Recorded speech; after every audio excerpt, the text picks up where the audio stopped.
Très chers internautes, vous qui nous suivez de partout, merci na nyonso bozo sala pour la chaîne Nabiso. Je m'appelle Denzel West. Merci les sous na confiance pour possibilité na journée à l'élo. Les chaîne Asika, comme je le dis, 2 semaines déjà, jour pour jour, mais bozo la kisabiso bolingo, bozo la kisabiso vraiment nyonso. Donc, loboko vraiment natolo pona koloba merci les sous. O bazo tala, bazo ko s'abonner, te nazo senga bango, ba s'abonner.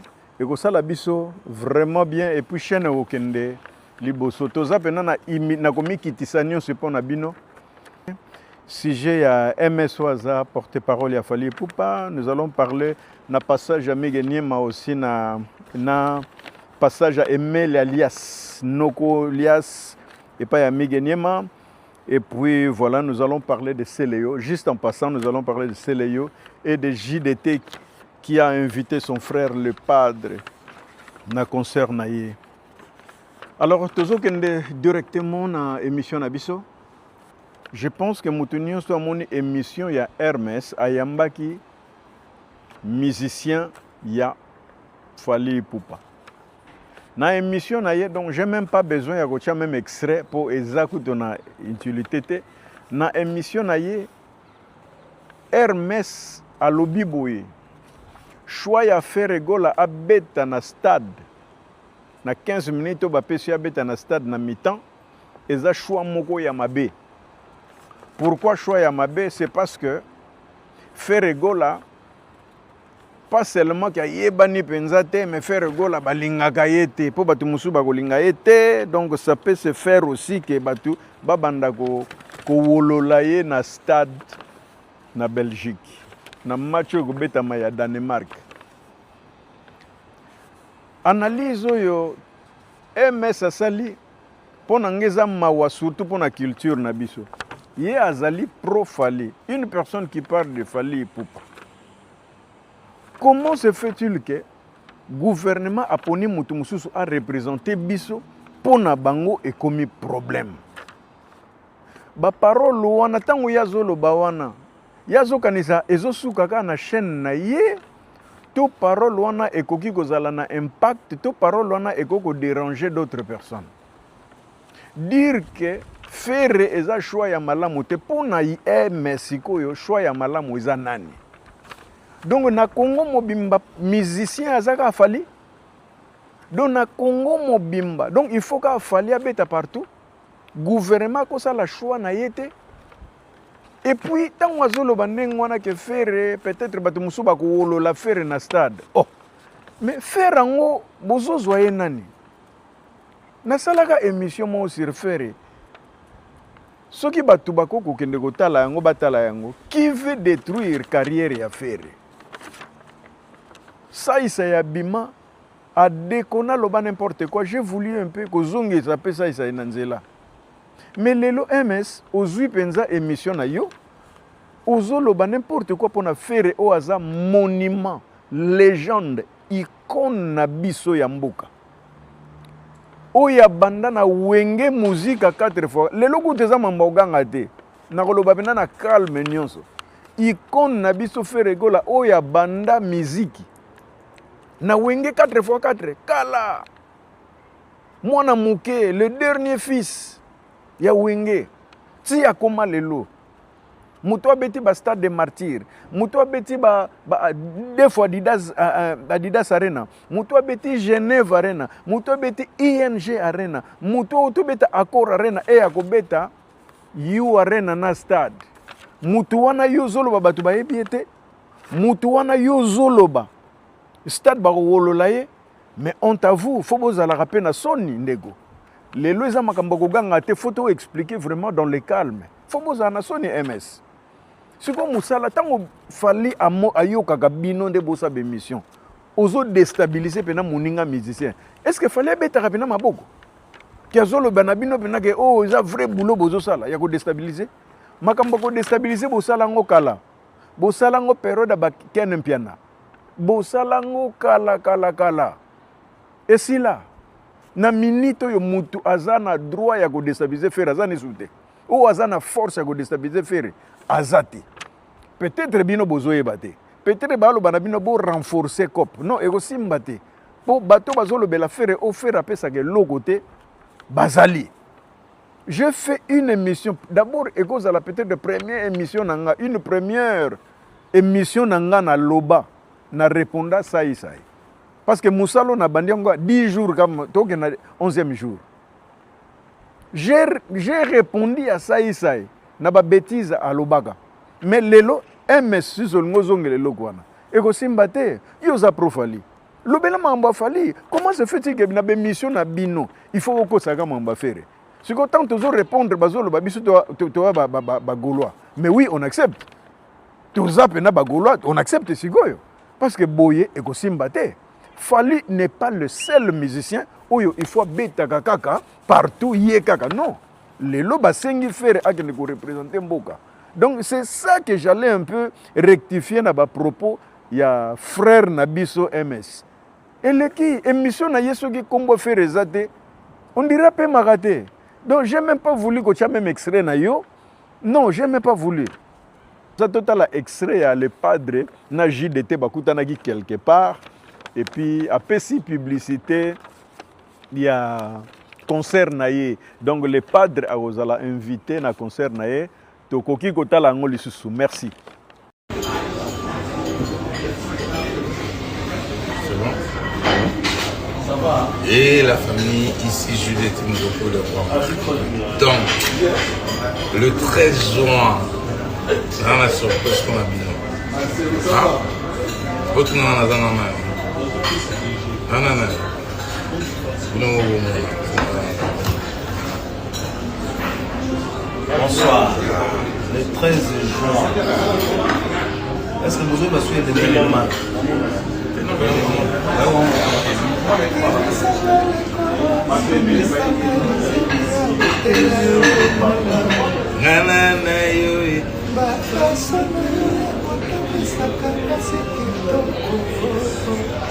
Le 13 juin, JDT Molopoué.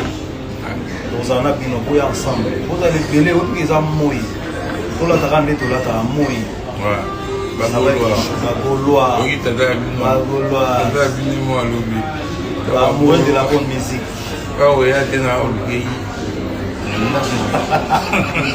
Le 13 juin, allez, à très bientôt. Je pense que tout le monde est en haut. JDT Molopoué. Il y a Jackie. À Koutanagina, le padre, je pense que le padre a invité, Baoye Manze Monamo, Baemana le marquis. Bon, on est bien. Moutabe Bisaka Mingi Mizaka JDT. JDT Kaka Moutabe Bisaka. Le padre Alingaga Bandegone tout. Azapena Motema Wafungwama. Waneza opinion Nanga Bandego, Magambo Finga Ezate, Magambo n'importe quoi Ezate. Le padre Azali Mutumoko Alingaga Bandegone tout. Banana wenge maison mère tine bakoma na le marqué. Mais bande konaye c'est comme bazana moi jalousie na ye. Peut-être c'est normal pour ceux qui peut mutazui minga oke liboso. Et zalaka toujours bongo mais ngana monaka le padre zalaka toujours wana pour pousser bande konaye. Asali awa dynastie beta. As dynastie et beta. Mutalo ba dynastie beta te alo kuta makasi. Dynastie et beta et fandisa makambo. Mais à la veille, tout le monde a JDT, n'a fallu pas. Au moment qu'il y a eu des bateaux, il fallait pas faire faire. Mais il y a qui n'a pas. Les oyo après, faire gola bengisi na ING. Tala bolingo faire gola pesa na bateau. Mutukuta okange akokai koboya. Mais aza toujours on a derrière bande konaye. Na ebite motema ya tata wana, na ebite motema tata wana lelo kaka la même personne ayeko tchaye poa. Kaka fait rango ayepe ko tchaye pour na concert na ye. Donc bagolois ba gladiateur gudu biloko wana bakendaka te mais bagolois to assister JDT to yebise ke makambo ya salaka wana ke moninga lingi ye kuna ke damena sima atike logo wana. Donc to pesa ye courage, to pesa ye force et puis voilà parce que soki kaka pona musique congolaise ndenge fera lingelaka. Ah fallait tout le monde pena bazana top. Faire aza bongo. Faire aza teke yozo briller ye kuna comme système gaga ya 12. Non, faire n'est pas comme ça.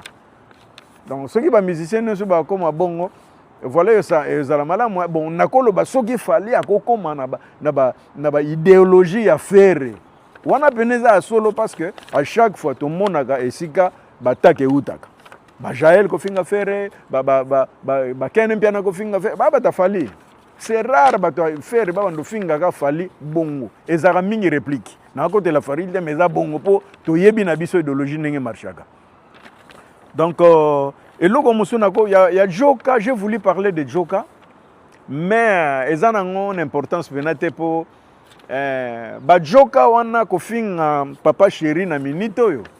Ils allaient et loko pour papa chéri à béton.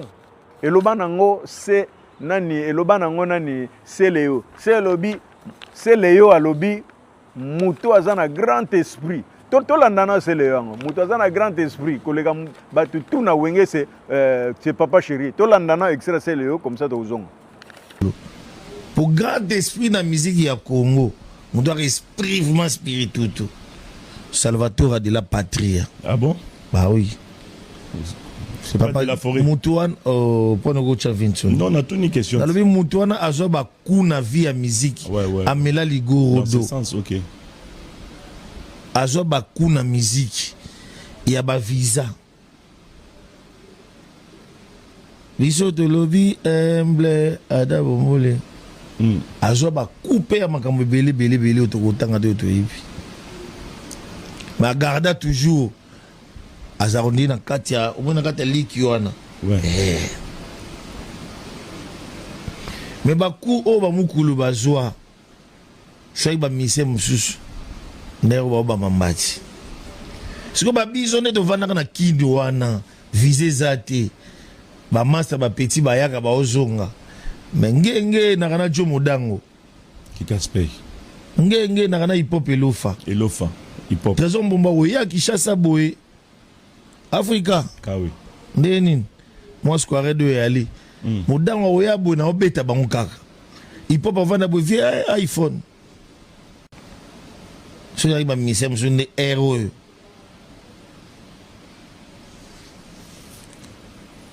Direction Bandundu. Direction Équateur. Interview à Célio, Nenga Pesne Bayambaki a expliqué grand esprit. Wanakutu, Nana Kolo Bapena, il n'y a pas photo quoi. Il n'y a pas photo. Moutazan esprit na wenge. Wanapena na lobiango.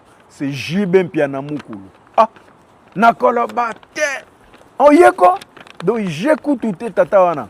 Donc, yé penande aza kolo idéologie ya wenge esprit. Batumbola baloba n'importe quoi. De toutes les façons, c'est le lobiango. Donc, voilà, moi, j'encourage la musique congolaise et kende liboso, toujours liboso. Po makambo tozomona o ekoka ekozala te. Ekoka ekozala te.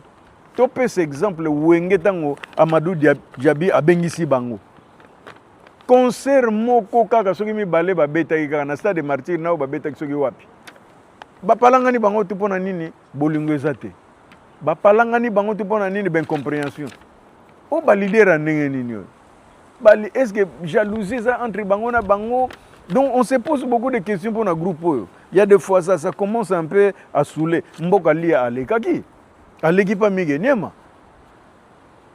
fona benga kutu mboka lia aya ko passer à l'obela nanu nani ba situation wana donc on va appeler mboka lia aya à l'obela pona sujet wana ya biso pe to ko bengisa ye na chaîne na biso a expliquer parce que eza pena normalité na ba ajoyo muta finaki na kingo alingaki abete heureusement Amadou Diaby qui passait. Je pense que nakotia pe extrait yango botala na extrait yango libo simba na wera na nzoto to wera simu na nzoto kasi liboso na podium bayaki na bapolo mo ya bakoma FARDC bayeli yango wengeti balati bapolo nga nazwaki polo te fo ezala ngai na bakelke musicien nga mpe natunanga wera te natunanga nde Fondé Masela Fondé bapolo yango eke na kundel mpe nga mpe rien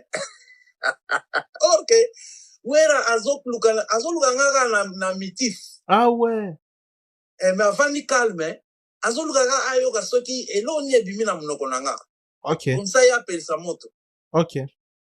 omoni ye siko atuni Didier Masela oli atuna ye moto lokola mboka lia ye azoetuna kweki eloko lokola mboka lia ekozwa polo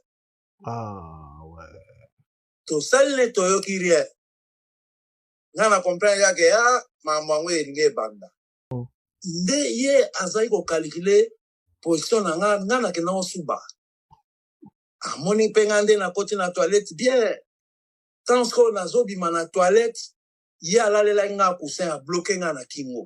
Vous voyez, quand mboka lia dit ça babiloko oyo akoki koloba n'importe quoi, mais c'est malheureux. Ba aja mboka lia vraiment au batami pour finir pena donc contre mais donc pour peut-être à lobagelo non na habité na bamboko nde bokenda prison hein na bamboko nde bokenda prison Nokolias alekaki pepa ya Migeniema. Il a parlé aussi pour na Lisaponge. Tokotala kaka extrait après biso tokozonga na biso. Merci. Ponge ezaki inspiration tant à côté na kati ya cabine. Il fallait qu'il bango. Hein? Autant j'ai pas zoyemba. Ah ouais ka bazaki. Ba Didier ba yaki ba makaba alaki. Fallait ba essayer de te oyokosa. Ah ouais. On se comprend. Fallait c'était ça qui n'engwana te zela topé sauf vraie version au sala. Yibo zalaka. Non ko mais album Pentagon. Je comprends. Deuxième album na ngai na wingi. Tango wa sala ngo.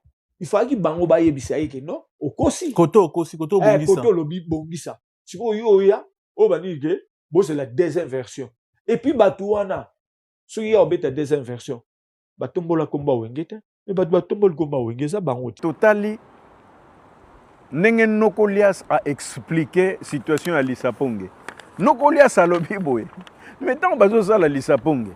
Ba wera bazaki wana. Ba Didier Masela bazaki wana. Ba Blaise Bula bazalaki wana.